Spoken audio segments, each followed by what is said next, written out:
इसके ठीक आगे पढ़ेंगे। अगला जो चैप्टर जो था 4th चैप्टर है, और 4th चैप्टर में से क्वेश्चंस बहुत ज़्यादा पूछे जाते हैं हर साल।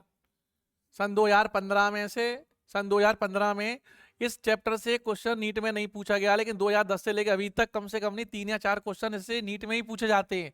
इतना इंपॉर्टेंट चैप्टर है ये। तो सबसे पहले बात करते हैं what is the means of reproductive health. Reproductive health का मतलब क्या है?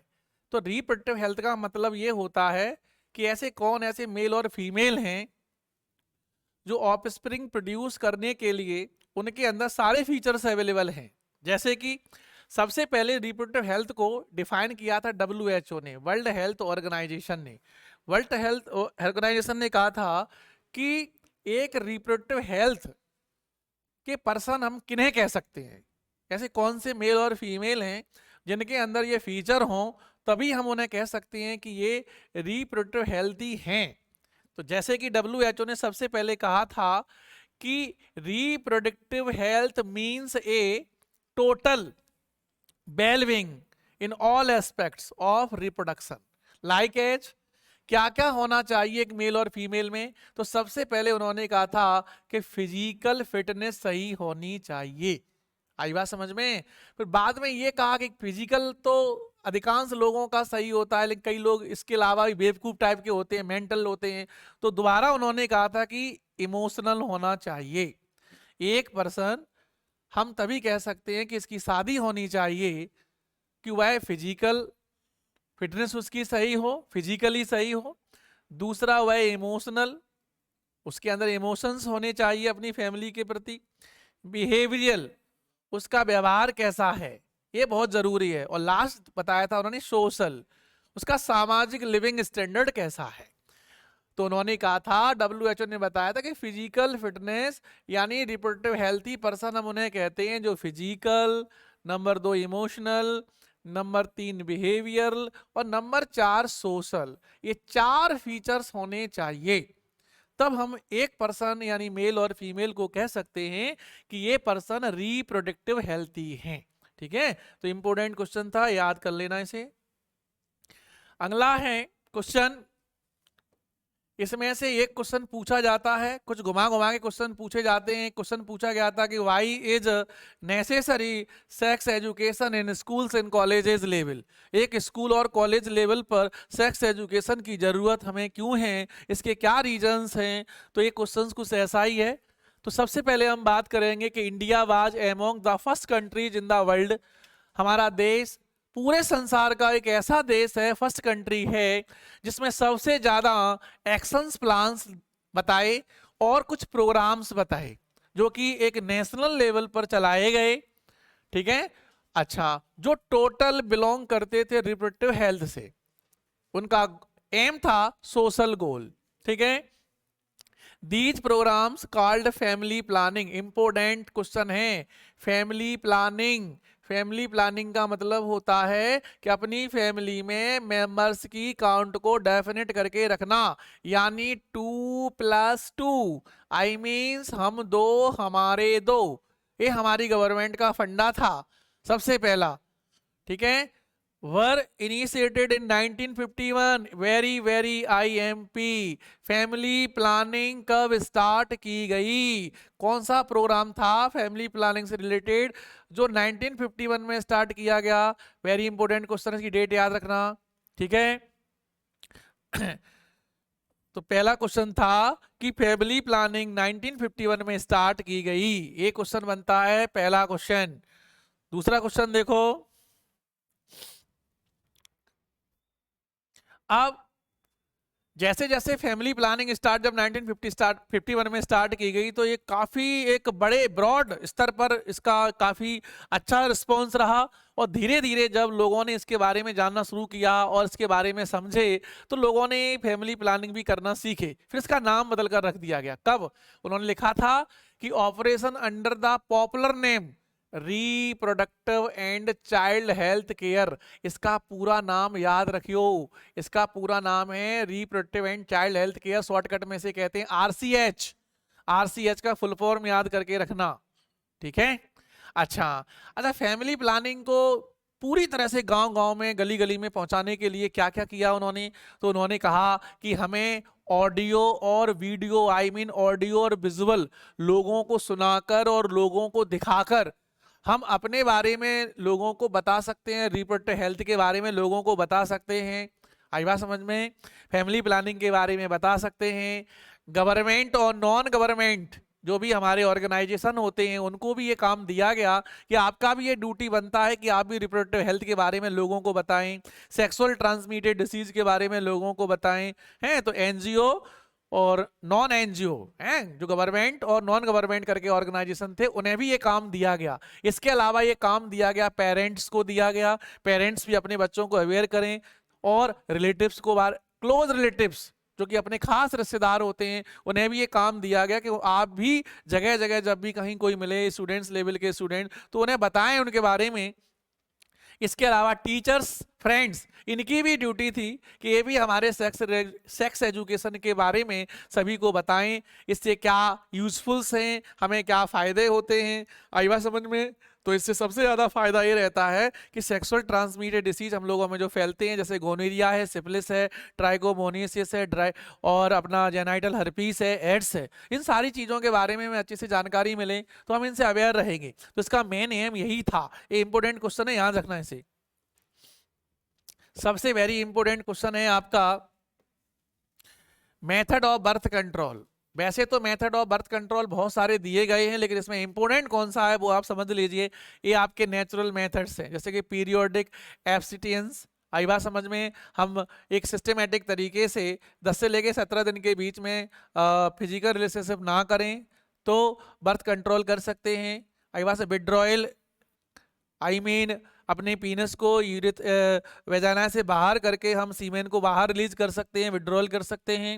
लैक्टेशनल एमेनोरिया का मतलब होता है कि यहाँ पर हम बच्चों को कम से कम 2-3-4 साल तक अगर मदर बच्चों को दूध पिलाती है तो ऐसी मदर्स जो हैं वो प्रेग्नेंट नहीं होती हैं।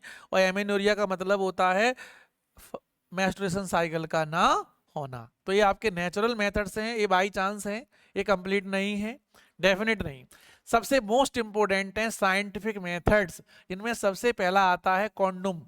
कॉन्डोम बर्थ कंट्रोल का सबसे ज्यादा इफेक्टिव है। अगर कोई कंट्रोल किया है सबसे ज्यादा पॉपुलेशन को तो कॉन्डोम ने किया है। कॉन्डोम एक बैरियर की तरह काम करता है। दूसरा कि डायफ्राम्स होते हैं, डायफ्राम्स कुछ कुछ इस टाइप के स्ट्रक्चर्स होते हैं, इसे वेजाइना के अंदर फिक्स कर देते हैं। जैसे ही सीमेन यहाँ पर छोड़ दिए जाते हैं तो इसे निकाल कर बाहर फेंक देते हैं। सर्वाइकल कैप्स भी लगभग कुछ ऐसे दिखते हैं, सर्वाइकल कैप्स होते हैं, इसे भी सर्वाइकल वेजाइना के अंदर फिक्स करते हैं। ठीक है, वॉल्ट्स भी लगभग ऐसे ही रहते हैं, हल्के से कैप लाइक स्ट्रक्चर होते हैं वॉल्ट्स। ठीक है, तो ये सब के सब कैसे हैं, वेरियर्स हैं, जो कि सीमेन को अंदर जाने से ही रोकने का काम करते हैं, स्पर्म से, और सॉरी स्पर्म को ओवम से कांटेक्ट करने में रोकने का काम करते हैं, इसीलिए इन्हें बैरियर मेथड्स कहा जाता है। आईयूडीएस, इसे हम इंट्रा यूटेराइन डिवाइस कहते हैं, इसमें अपनी कॉपर टी आती है, लूप आ जाता है इसमें, है इंपोर्टेंट है, याद रखना इसे। आईयूडीएस का फुल फॉर्म पूछा जा सकता है। MTP, medical termination of pregnancy, इसे हम अबॉर्शन या गर्भपात कहते हैं। जब अगर बाई चांस कहीं बच्चा कोई लेडीज प्रेग्नेंट हो जाती है और उसके पास ऑलरेडी 2 बच्चे हैं, उसे ज़्यादा बच्चों की ज़रूरत नहीं है, तो वो गवर्नमेंट हॉस्पिटल में जाकर इस मेथड का यूज कर सकती है। ठीक है, इसका पूरा नाम मेडिकल टर्मिनेशन ऑफ प्रेगनेंसी है, इसका पूरा नाम इंट्रा यूटेराइन डिवाइस है, जिसमें कॉपर टी और आपके लूप आते हैं। इस वर्ष आने के पूरे चांस इसके हैं। सर्जिकल मेथड्स हैं, ये ऑपरेशन किए जाते हैं, स्टरलाइजेशन। ठीक है, यहाँ पर इसे हम, ये आपकी ट्यूबेक्टोमी है और इसे हम वैसेक्टोमी कहते हैं। इसमें क्या करते हैं कि जो भी हमारा मेल होता है उसके हम बेस्ट डिफरेंस को अच्छे से काट देते हैं और एक थ्रेड से बांध देते हैं, अच्छे से टाइट करके बांध देते हैं। अब यहाँ से जो स्पर्म है वो आगे नहीं जा पाते हैं, आई बात समझ में, और ये स्पर्म जो है वो फीमेल के फैलोपियन डक्ट में पहुंच नहीं पाते हैं, इसे हम कहते हैं वैसेक्टोमी। ट्यूबेक्टोमी जिसे बोलते हैं मादा नसबंदी, इसमें हम फीमेल की फैलोपियन ट्यूब को काट देते हैं, ऐसे करके आप डायग्राम में देख रहे हैं, और टाइड और अच्छे से बांध देते हैं। क्यों बांध देते हैं? ताकि ओवम एग बाहर ना आ पाए। मेल और female I mean wife and husband में से किसी एक का ऑपरेशन किया जाता है, दोनों का नहीं करते हैं, एक का करते हैं। इसलिए ये वाला मेथड जो है वो इंपॉर्टेंट मेथड्स है। इसी में एक मेथड्स और इंक्लूड है पिल्स।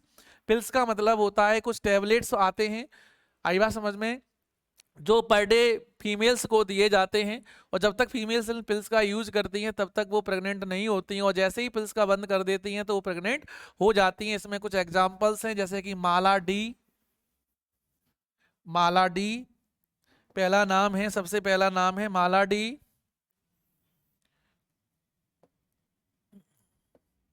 माला डी, उसके बाद आपका आया था माला एन।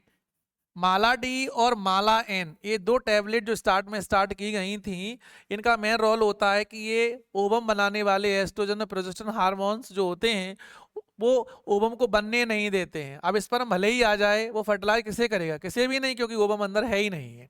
लेकिन माला डी और माला एन इतनी इफेक्टिव नहीं थी स्टार्टिंग में। उसके बाद एक और आई जिसका नाम था सहेली। सहेली आज की सबसे बेस्ट ड्रग है और सबसे ज्यादा यूज करने वाली ड्रग है सहेली।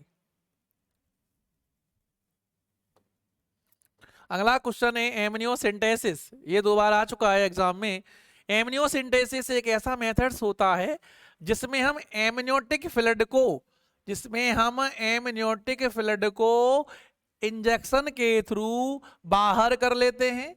फिर उसका टेस्ट किया जाता है कि इसके अंदर कौन कौन से ऐसे डिसऑर्डर हैं, जैसे कि उसका रेस्पिरेटरी रेट पता चल जाता है, सर्कुलेटरी रेट पता चल जाता है, बच्चा हैंडीकैप्टेड तो नहीं है। ऐसी बहुत सारी जानकारी मिल जाती है कि ये फीटस जो है वो बाहर बर्थ कराने के लायक है या नहीं है। तो इस एमनियोसिंथेसिस से पता लगा लेते हैं। इसके अलावा इससे पता चल जाता है सेक्स का कि बच्चा मेल है कि फीमेल है। लेकिन स्टार्टिंग में सबसे ज्यादा ये सारी चीजों के बारे में तो पता लगाया नहीं, लेकिन सेक्स के बारे में पता लगाया, तो इससे हमारा सेक्स रेशियो जो था वो काफी घट गया था। आई मीन सेक्स रेशियो का मतलब होता है कि 1000 बच्चों लड़कों पर लड़कियों की संख्या को हम सेक्स रेशियो कहते हैं। Now A days government of India ने इस पर बैन कर दिया है कि आप सेक्स चेक नहीं करा सकते हैं और आप इनमें से कोई भी टेस्ट करा सकते हैं। ये एक बहुत अच्छी इंपोर्टेंट प्रोसेस है। ठीक, अगला क्वेश्चन है आपका इंपोर्टेंट है, लास्ट ईयर पूछा जा चुका है। टेस्ट ट्यूब बेबी या इन विट्रो फर्टिलाइजेशन का मतलब क्या है? तो टेस्ट ट्यूब बेबी, टेस्ट और ट्यूब और बेबी, इन मीन्स में, विट्रो मीन्स कोई बर्तन है जहां पर हम फर्टिलाइजेशन कराते हैं। मान लिया हमने एक टेस्ट ट्यूब ले लिया, इसमें हमने एक एग रखा उसी फीमेल का, और उसी के पर्सन, उसी के हस्बैंड का हमने स्पर्म लिया और इसे यहाँ पर हमने से फर्टिलाइज करा दिया। ठीक है, इसके बाद जैसे इसमें 32 के समथिंग सेल बन जाते हैं, फिर हम इसे उसके यूटेरस में प्लेस कर देते हैं और वहां पर इसका अच्छे से ट्रीट किया जाता है। और कुछ समय के बाद 9 मंथ 10 डेज के बाद वह फीमेल एक अच्छे से फीटस को, एक अच्छे से चाइल्ड को बर्थ करती है। ऐसे बच्चों को हम टेस्ट ट्यूब बेबी कहते हैं और इसे हम इन विट्रो फर्टिलाइजेशन के नाम से भी जानते हैं। ZIFT का मतलब होता है जायगोट इंट्रा फैलोपियन ट्रांसफर, इसका पूरा नाम है, ये आ सकता है फुल फॉर्म। ठीक है, in zygote intra fallopian transfer, ZIFT, ZIFT. मतलब समझ रहे हो ना, हम क्या करते हैं कि मेल और फीमेल दोनों के स्पर्म और एग को लेंगे, फर्टिलाइजेशन कराएंगे, जायगोट बनाएंगे और तुरंत ही उसकी फैलोपियन ट्यूब में ट्रांसफर करेंगे। याद रखना है किसको कहाँ करते हैं, ये याद रखेंगे आप, फैलोपियन ट्यूब में ट्रांसफर। GIFT गिफ्ट, इसका फुल फॉर्म होता है गैमीट इंट्रा फैलोपियन ट्रांसफर। इसमें हम मेल और फीमेल के गैमीट को लेकर उसकी फैलोपियन ट्यूब में सेपरेटली छोड़ देते हैं। आई मीन फर्टिलाइजेशन नहीं कराते हैं, सिर्फ रिलीज करते हैं। तो GIFT, ZIFT, test tube baby, IVF, इनमें से कोई आएगा, क्योंकि ZIFT और GIFT 2022 में पूछी जा चुकी हैं।